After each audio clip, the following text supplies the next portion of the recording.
When I first got the invitation for the family reunion, I was surprised. It came from my cousin, someone I hadn't heard from in a while. She called me and said, "We're finally getting the whole family together, and you have to be there." Her voice was warm, full of excitement. She told me I didn't need to bring anything. "You're our special guest," she said. "Just come and enjoy." At first I hesitated. It had been a long time since I'd been around all of them. But the way she spoke made it sound like they really missed me. Over the next few days, other family members started reaching out. Text messages, little voice notes. Everyone saying how proud they were of me. "You've done so well," one aunt said. "We always knew you'd be the successful one," another wrote. They were kind, full of praise, reminding me of how far I'd come. For the first time in a long while, I felt truly seen by them. Maybe things had changed, I thought. Maybe they appreciated me now. So I decided to go all in. I bought a new dress, something simple but elegant. I even booked a salon appointment the morning of the event. I wanted to look my best, not just for them but for myself too. I hadn't had a reason to dress up in a while, and this reunion suddenly felt like the right moment. I took the drive to the venue with a little nervous excitement in my chest. Butterflies, really. When I arrived, the reception was almost too good to be true. Everyone cheered when I walked in. My cousin ran over and hugged me tightly. "Look at you," someone shouted. "So classy," another voice said. There was laughter, warmth, hugs all around. The food smelled delicious. Music played softly in the background and people were already sharing old stories, laughing like we used to when we were kids. Felt like a movie. For a moment I let myself believe it was real. I sat with a few relatives I hadn't seen in years. We talked, laughed, took pictures. Kids ran around the tables with sticky fingers and wild energy. I even danced a little, something I hadn't done in ages. Everything seemed perfect, almost too perfect. But somewhere in the middle of it all I started to feel something odd. It was quiet, like a little itch in the back of my mind. I realized no one was talking about who had planned the event. Or who had paid for the venue. Or the food. Or anything really. I tried to brush it off, but it was strange. Normally, at family gatherings, people loved to complain about the cost or joke about how expensive everything was. But this time, silence. It didn't sit right with me. Something was off, and though I smiled and stayed present deep down, a little voice inside me whispered that this warm welcome might not be what it seemed. When I got home that evening I was tired, but it was a good kind of tired. My feet hurt from standing, my cheeks ached from smiling too much, and my dress had a little stain from the chocolate cake. But I didn't care. The reunion had been full of love, or so I thought. I took off my heels, set my purse down on the kitchen counter and let out a long breath as I sat down. A soft smile stayed on my face as I replayed little moments in my head.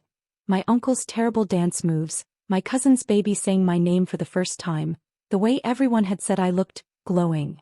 It felt like I'd finally reconnected with my family after all those years. Later that night, as I was getting ready for bed, my phone buzzed. I assumed it was just a message or maybe some photos from the reunion. But no, it was a bank notification. My eyes went straight to the amount. $1062 charged to your card, Family Lodge Resort. My heart dropped. I stared at it, not understanding what I was seeing. I hadn't used my card. Not once during the event. I hadn't even taken it out of my purse. I opened the banking app. The charge was real. It was processed at 6:47 p.m., right when we were all laughing over dessert. I didn't sleep much that night. I kept checking the transaction, refreshing the page, hoping it was a glitch. But it wasn't. I had no idea how this happened. No one had asked me. No one even mentioned a payment. The next morning I called my dad. I didn't even say hello properly, I just asked him flat out, "Did someone use my card at the reunion?" He chuckled like I'd asked something silly. "Oh yeah," he said casually, "we voted. You're single, you don't have kids or a husband to take care of. Everyone else is juggling bills, kids, mortgages. You've got more freedom. So we just figured you could cover it." I didn't know what to say. I was frozen. It didn't even sound like a joke. He sounded so calm, like this was just normal. Before I could reply, my mom jumped into the call. "It's just $1,000, she said, almost irritated. "You live in the city, you have a good job. Let it go." Let it go? I didn't even get the chance to agree to this. No one asked me. No one warned me. They acted like I was doing something kind, when really they had just taken advantage of me. Then, as if to make it worse, my aunt's voice came on speaker. She laughed and said, "It was like your treat to all of us. So sweet of you." Sweet. I felt my stomach turn. I didn't say a word. I just ended the call and sat down on the floor next to my couch. My hands were shaking. Not because of the money, but because of how easily they'd all justified it. How they smiled to my face, called me successful, and behind that they were planning to make me pay for everything. Literally. It wasn't kindness. It wasn't family love. It was a setup. I felt humiliated. Like I'd been played and didn't even realize it until it was too late. The dress I'd been so proud of now felt foolish. The compliments, the hugs, all of it felt fake. Everyone had used me, and worse, they didn't even feel bad about it. I sat in my room with the curtains closed and the lights off, just the soft glow of my phone screen lighting up my face. I must have checked that same receipt a dozen times. Line after line, it showed how they'd used my card like it was a community fund. Chicken platters, fruit arrangements, table decor, balloons, cases of wine, even the customized t-shirts for the kids. And the final insult? Little toys for the children, the ones who didn't even know my name. It wasn't just one charge.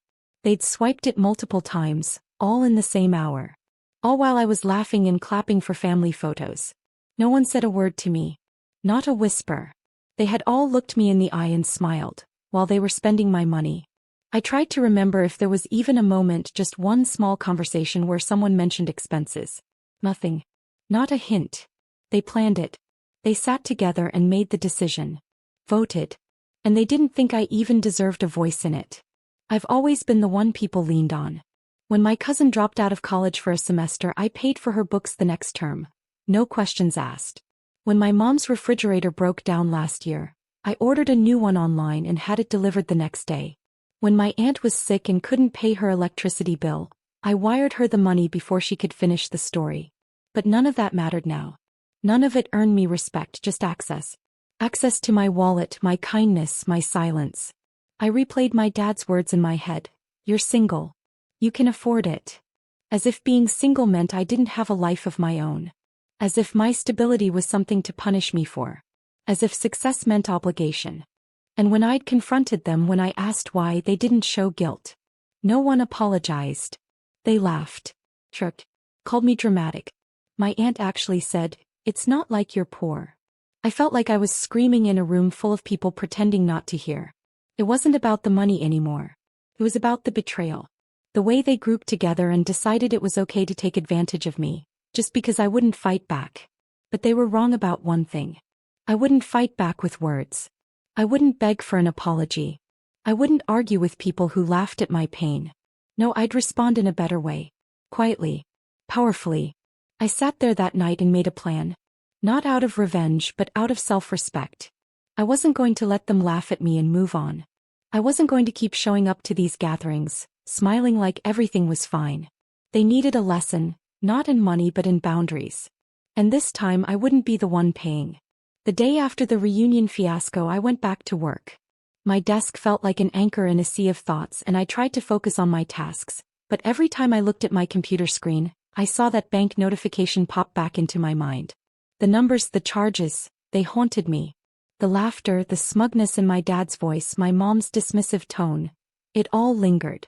But I didn't let it show. Not at work. Not to anyone. I acted normal, like nothing had changed. But inside, a calm determination was building. I wasn't going to let them win. I wasn't going to let that embarrassment fester without showing them that I was more than just a convenient target for their schemes. I was going to get my respect back, but I wouldn't do it in the way they expected. Over the next 2 weeks, I started crafting a plan. A second reunion. I told everyone I wanted to host a small dinner, just a way to show appreciation for the lovely time we had at the first one. I casually mentioned how I'd been feeling inspired by how well the first event went, and how I'd like to gather everyone again, but this time I wanted to keep it simple, just a small token of my gratitude. The response was instant and enthusiastic. Of course they would come. "Our star is doing it again," they said, excited to see what I would do this time. They had no idea what I was really planning. I didn't go big like I had the last time. No fancy lodges, no extravagant venues. I opted for the cheapest community hall I could find, a small space that would hold about 30 people, just enough to fit my family. I arranged for simple catering, No gourmet meals this time, just some easy, affordable dishes. But I made sure everything was set up perfectly. The tables were neat, the decor subtle yet classy, and the atmosphere warm. I wanted everything to look effortless so they wouldn't suspect anything. The real surprise was in the details. I had printed small, elegant envelopes, each with the names of the people who attended the previous reunion. Inside each envelope was a neatly typed sheet showing the exact amount they owed me for the charges they'd placed on my card. Every single charge from the family reunion was listed. The food, the drinks, the decorations, the kids' toys. I had broken it all down with precision, down to the last penny. It wasn't a lot, but the principle was everything. They couldn't say they didn't know. I also prepared a short speech. It was calm. It was respectful. I didn't want to create chaos or drama. But I wanted to make sure they knew exactly what had happened and how it made me feel. I wasn't going to beg for an apology, but I was going to speak my truth. I practiced it in front of the mirror, trying to perfect the tone.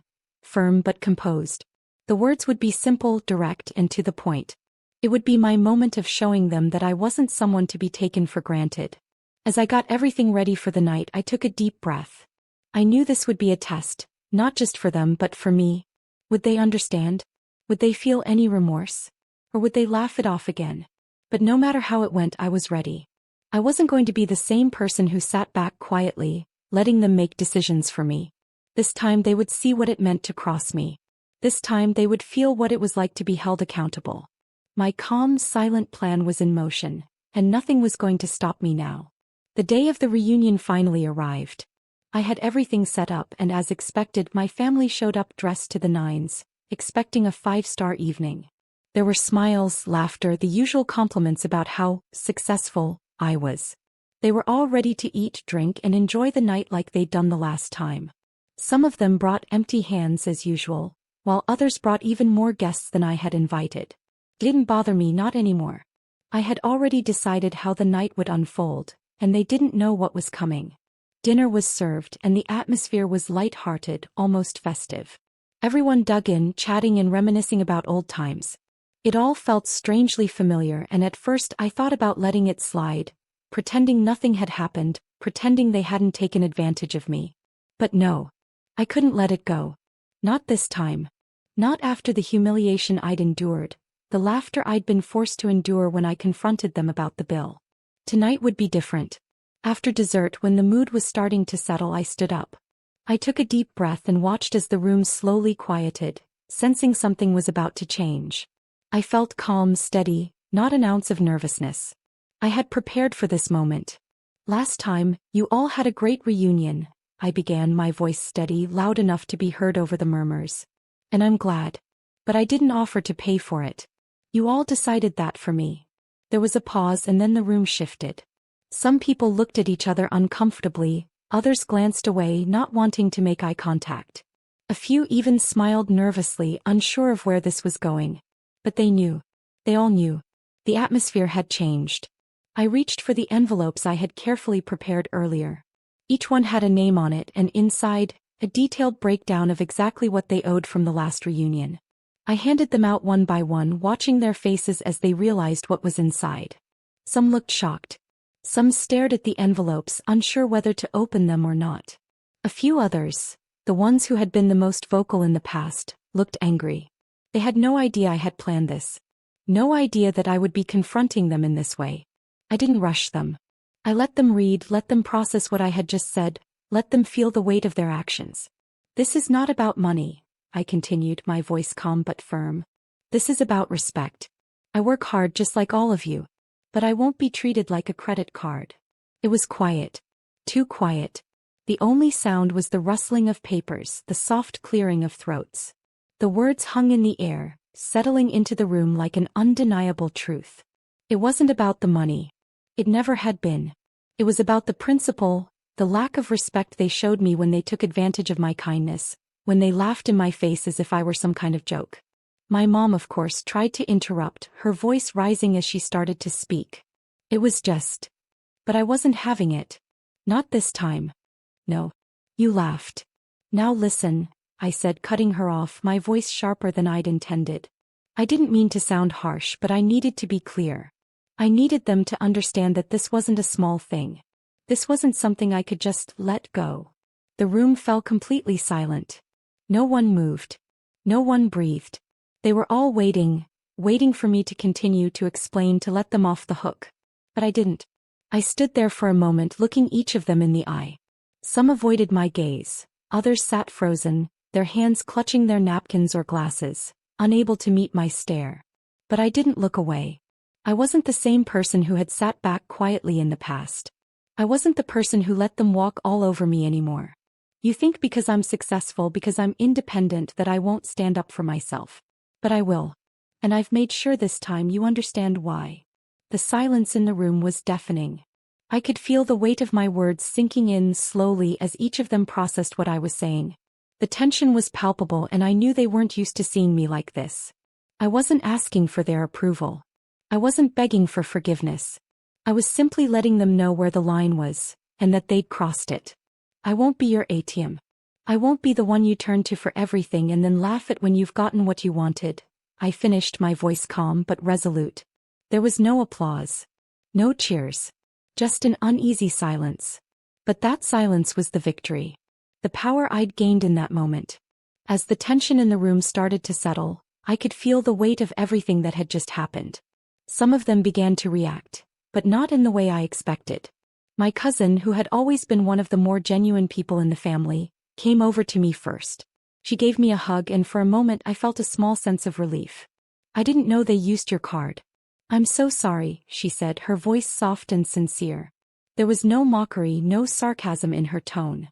She truly seemed to understand the gravity of what had happened, and for the first time that night, I felt a small spark of hope that maybe not everyone in my family was out to use me. A few of my aunts came over too, their faces red with embarrassment. We didn't mean for it to happen like that, one of them said. We were all just caught up in the moment. The sincerity was there, but it didn't matter. The apology, though appreciated, couldn't undo the way I had been treated. It couldn't erase the sting of being laughed at when I had confronted them earlier.